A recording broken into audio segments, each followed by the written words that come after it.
This right here, this is what we like to see. Accountability.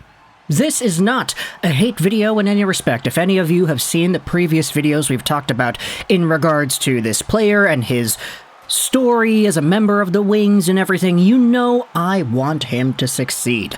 As do most people who watch these YouTube videos. We want to see prospects get drafted in high positions, and we want to see them fulfill their potentials. And when they don't do that, that's when we get sad. But a lot of us still hold on to hope. A lot of us still acknowledge that, hey, these players are young in some instances, and they have chances to turn their careers around.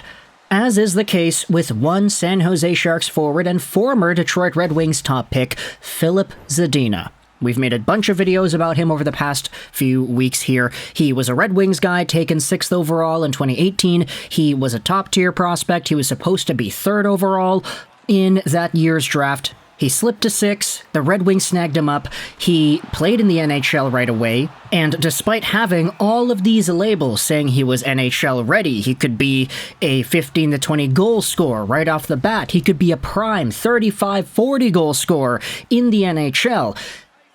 Zadina unfortunately has not exhibited anything in that respect so far. And when it comes to his situation in Detroit, he terminated his contract. Him and the Red Wings, they had mutual contract termination. He sacrificed some money to go over to San Jose, sign a cheaper deal, and bet on himself. We've made a bunch of videos talking about the story. We talked about whether or not he's going to prove everybody wrong in San Jose, but today we are going over onto an article on hockeysverige.se wherein they interviewed Filip Zadina in Europe and asked him about this change. Long story short, he owns up to it, and he takes accountability. This is what you love to see, and the link to the article, is going to be in the description if you want to go ahead and read this yourself. I will say it is not English, so I had to translate this via the Google machine, but the title of the piece, when translated into English, says this: Filip Zadina sacrificed $50 million to get away from the Red Wings.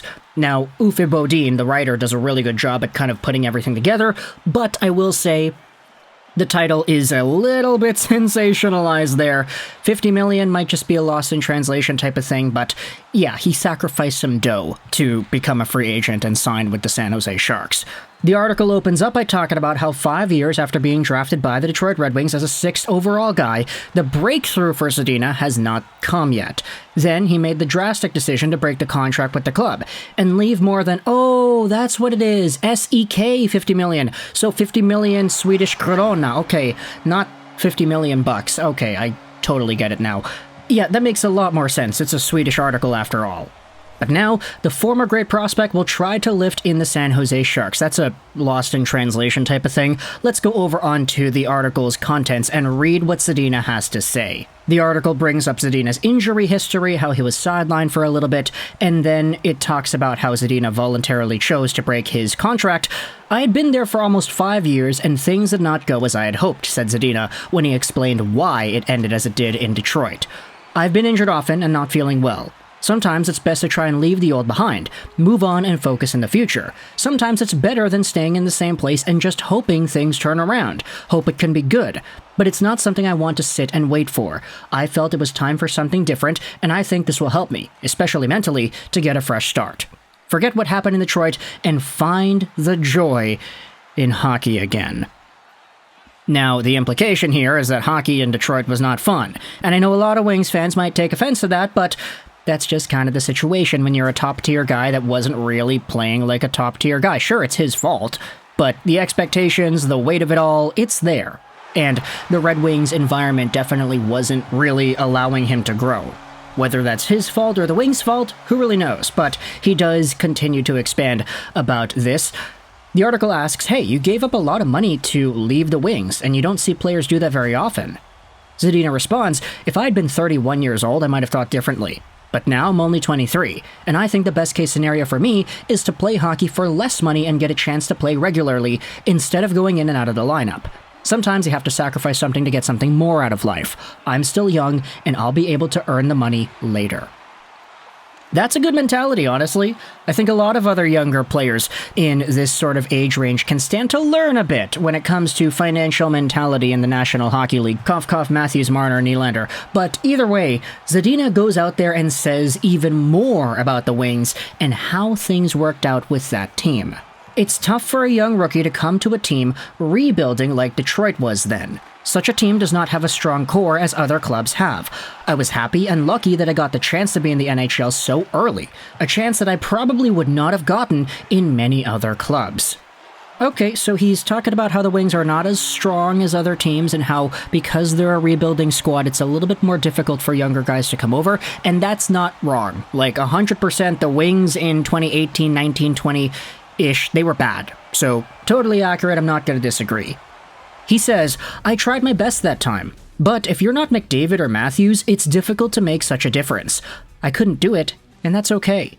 These are unique players we are talking about. You don't get 5 or 6 players in the draft every year who play for the same team for 20 years and can make such a big difference. And that right there is the accountability that I feel sets Zadina apart maturity-wise from many other hockey players we have read interviews about. He says himself, yeah, like I tried, but guys who are really good, like McDavid or Matthews or Bedard, these guys can carry franchises on their backs, even if the franchise they're playing for isn't all too great. For me, I tried, but I couldn't do it. That's okay. That is the accountability that I feel so many people just in general lack. And, you know, pride is a really big thing nowadays, right? People like to defend themselves and give themselves the benefit of the doubt, and that's fine. You know, you always want to set yourselves up mentally for the best position possible. But sometimes when you're lying to yourself, that's where things can go a little bit sour. And Filip Zadina is saying truthfully to us in the media, or not in the media, but who read the media, yeah, I tried. It just didn't work. I couldn't do it. I could not be a force with the Red Wings like other young players had been. The McDavids, the Matthewses, etc. Even in the 2018 draft, taken 5 picks ahead of him, Rasmus Dahlin went, and he became good. Andrei Svechnikov went 2nd overall. He was good right away, too. Everybody was saying Zadina, Svechnikov, Zadina, who's going to be 2, who's going to be 3, especially during the World Junior time in 2018. Everybody was saying Zadina could have been that good. But in retrospect, 5 years later, he is saying that he probably should not have been played in the NHL right away, how his overall level of skill was not at that level to take over a team, and how that's fine. So, in a way, Zadina is kind of saying that the Red Wings rushed him into the National Hockey League. And I know he didn't say that verbatim because that kind of, you know, that leaves a little bit more of a wound when he says it directly like that, but that's pretty much what's implied here and what's said in between the lines. The Red Wings rushed Zadina, and he himself is pretty much saying that he was not ready to exhibit the potential he had at the NHL level when he was 18 years old. And just being able to see that is a really intriguing thing to get from this interview.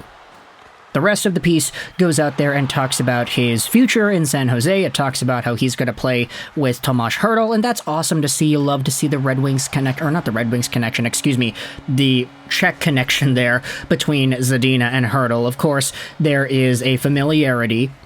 But for Filip Zadina, as we had talked about in the prior video as to whether or not he can prove everybody wrong in San Jose, obviously, we all want to see him do that, right? If you're a Red Wings fan, if you're a Red Wings hater, who cares what you are? You want to see players who had potential fulfill that potential. Whether it's with your team or with some other team, who cares? You just want to see these guys go out there and do well. And for Filip Zadina, I'm not going to go out there and say that a good attitude guarantees good results, but it's certainly a lot better to have than a bad attitude.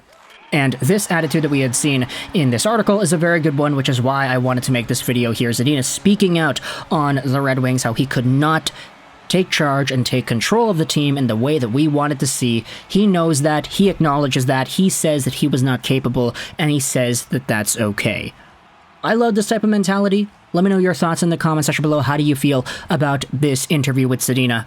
Was he rushed? Was he all right to play in the NHL? What do you think about the way he responded to the 5 years he had spent with Detroit? Let me know your thoughts in the comment section below. I hope you enjoyed this video. And bye.